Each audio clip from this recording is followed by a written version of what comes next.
A little bit of an unusual week. Just before the game kicks off, you'll probably know the relevance of this game, the Denver game.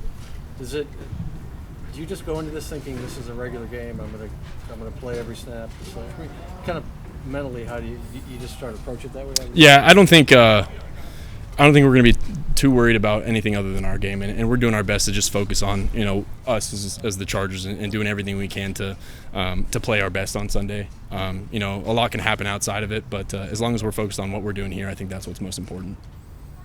How cognizant are you when you guys go into games of different milestones that teammates might need to, or like, what am I trying to say? Different.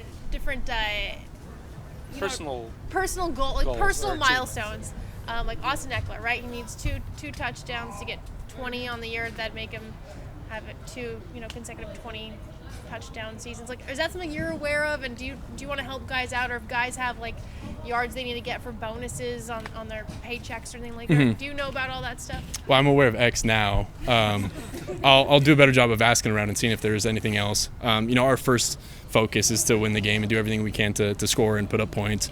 But if there are anything like that, I'd love to be able to help out those guys, because he deserves everything. He's put in so much work for the past few years, and for him to be able to accomplish something like that, I think that'd be really cool.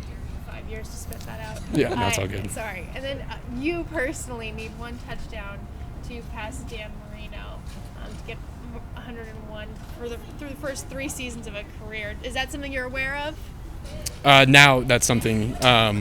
But like I said, our first focus is to win the game and do everything we can on Sunday. I think it's always cool for those guys on our team to be able to accomplish goals like that, especially Eck. I'm sure Keenan and Mike have been near a lot of those records, so it's really cool to see for those guys. Justin, how have you and your teammates balanced this week and learning about the Damar Hamlin situation paired with also getting ready for Sunday's game? It's an incredibly tough situation. We were all rooting, praying for him. It's great to hear that he's doing better. But the work's not done, and we're still pulling for him. And if there's anything we can do as an organization, I know that we're able to, and we're going to do everything we can to help out. You guys have been on kind of a roll here. Can you sense when momentum is building and confidence is building within the group? Yeah, I think there's a lot of things that we've been able to clean up over the past couple of weeks.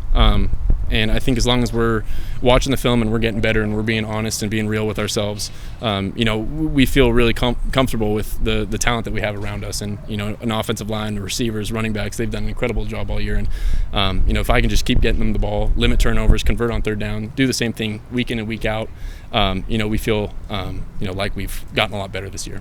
Anything going into the final game that you guys have narrowed down as something you'd really like to focus on or get better at this last kind of final opportunity before the playoffs? I think continuing to execute in the red zone is huge for us. I think being solid on third down in the red zone as well has led to some good scoring drives, and I think being able to run the ball down there as well. The past couple of games we've been able to run the ball pretty well in the red zone, and we've been able to put up some points. So as long as we're able to do those things, I feel pretty good about our offense.